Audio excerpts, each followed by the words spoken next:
Dhanik Bharat Educational Institutions, Inter, IIT, JEE, NEET, admission opened.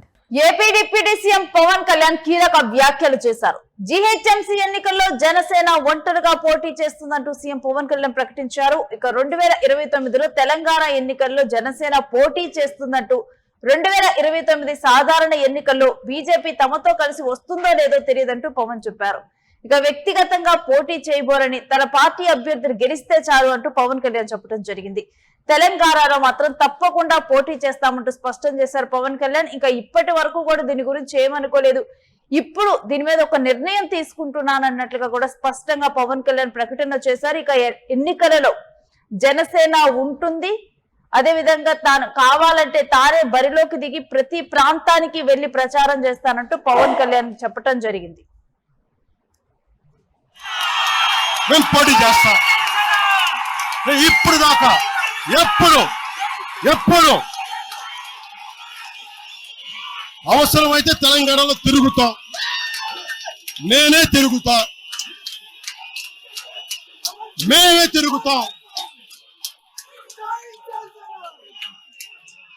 ప్రతి సమస్య మీద మాట్లాడతాం, ప్రతి అన్యాయాన్ని ఎదుర్కొంటాం.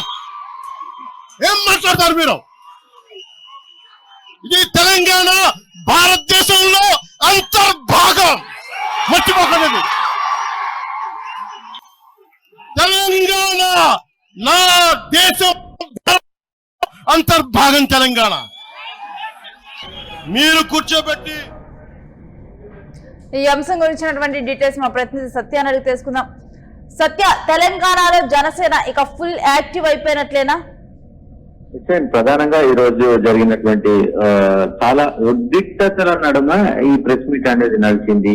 సో ఫస్ట్ సభ పెట్టుకుందాం అనుకున్నారు, సభ క్యాన్సిల్ అవ్వడంతో మరి ప్రెస్ మీట్ కూడా పెట్టిన పరిస్థితుల్లో ఆ ప్రెస్ మీట్ కూడా కొంతమంది కాంగ్రెస్ నాయకులు అడ్డుకునే ప్రయత్నం చేశారు. ప్రెస్ మీట్ పెట్టి మరి పవన్ కళ్యాణ్ ప్రెస్ మీట్ పెట్టకూడదు ఈ రోజు అంటూ కూడా కొంతమంది చెప్పిన పరిస్థితి ఉంది. ఈ నేపథ్యంలో ఆయన తెలంగాణ పైన ఉన్నటువంటి ప్రేమ కావచ్చు, తెలంగాణ పైన ఉన్నటువంటి అభిమానం కావచ్చు. నేను అసలు జనసేన పార్టీ అనేది పుట్టిందే తెలంగాణ గడ్డ మీద, తెలంగాణ హైదరాబాద్ లో పుట్టింది.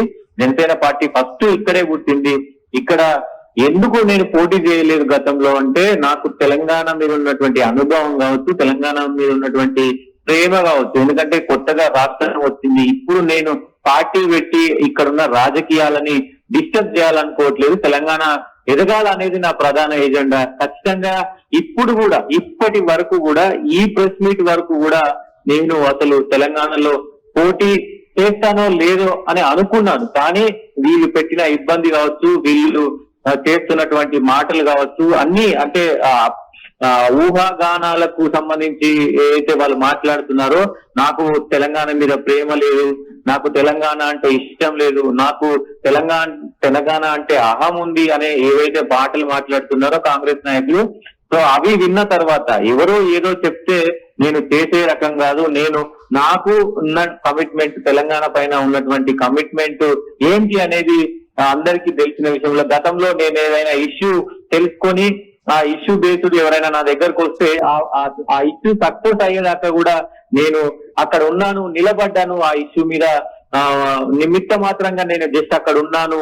కాకపోతే తెలంగాణ ప్రజలు అప్పుడు నన్ను ప్రోత్సహించారు. నేను ఓడిపోయినప్పుడు ప్రతిసారి కూడా తెలంగాణ ప్రజలు నన్ను ప్రోత్సహించారని చెప్తూనే ఖచ్చితంగా ఈ ఎన్నికల్లో, వచ్చేటువంటి జిహెచ్ఎంసీ ఎన్నికల్లో నేను పోటీ చేస్తాను.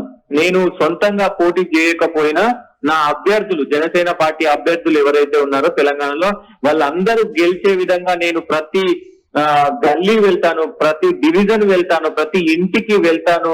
ప్రజల సమస్యలు ఎక్కడుంటే అక్కడ నేను నిలబడతాను, ఖచ్చితంగా నిలబడి ఆ సమస్యను పరిష్కరిస్తాను అంటూ కూడా ఆయన తేల్చి చెప్పిన పరిస్థితి కనబడతా ఉంది. ఈ జిహెచ్ఎంసీ ఎన్నికల్లో ఖచ్చితంగా ఒంటరిగా పోటీ చేస్తాను, ఒక్కడినే పోతాను, తెలంగాణ ప్రజల దగ్గరికి నేను ఒక్కడినే వెళ్తాను. నేను రాజకీయాల కోసం కాదు, రాజకీయాల పరిస్థితుల గురించి కాదు, కేవలం నాకు తెలంగాణ మీద ఉన్నటువంటి ప్రేమతోనే నేను ఇవన్నీ కూడా చేస్తున్నానంటూ ఆయన బాహాటంగా చెప్పిన పరిస్థితి ఉంది. అయితే వచ్చే 2029 సాధారణ ఎన్నికల్లో మాత్రం బీజేపీతో పొత్తులు వెళ్తానా వెళ్ళనా అనేది అది వాళ్ళు నిర్ణయించాల్సిన అవసరం ఉంటుంది. నేను వ్యక్తిగతంగా మాత్రం పోటీ చేయబోను. ఖచ్చితంగా నా అభ్యర్థులు గెలిస్తే చాలు అని ఆయన స్పష్టం చేసిన పరిస్థితి అయితే కనబడతా ఉంది. Right, thanks for the details Satya. ఇక పవన్ కళ్యాణ్ స్పష్టం చేసిన దాంతో జనసేన ఫుల్ యాక్టివ్ అయిపోయినట్లు తెలుస్తుంది. ఒకవైపు బలోపేతం మీద ఇప్పటికే దృష్టి సారించింది జనసేన. ఇక ఈ రోజు పెట్టబోయేటువంటి సభ, దీనికి వచ్చినటువంటి అడ్డంకులతో తను ఇప్పటికిప్పుడు ఒక నిర్ణయం తీసుకున్నట్లుగా పవన్ కళ్యాణ్ ప్రకటన చేశారు. ఒక స్పష్టంగా చెప్పారు, ఇక ప్రతి ఎన్నికల్లోనూ ప్రతి దాంట్లోనూ ఇక్కడ ఉంటుంది జనసేన అంటూ చెప్పడం జరిగింది. ఇక ఎవరైనా కలిసి వస్తే పొత్తులుంటాయి, లేదంటే పొత్తు లేకపోయినా జనసేన మాత్రం పోటీలో తెలంగాణలో ఉండి తీరుతుంది అంటూ స్పష్టం చేశారు.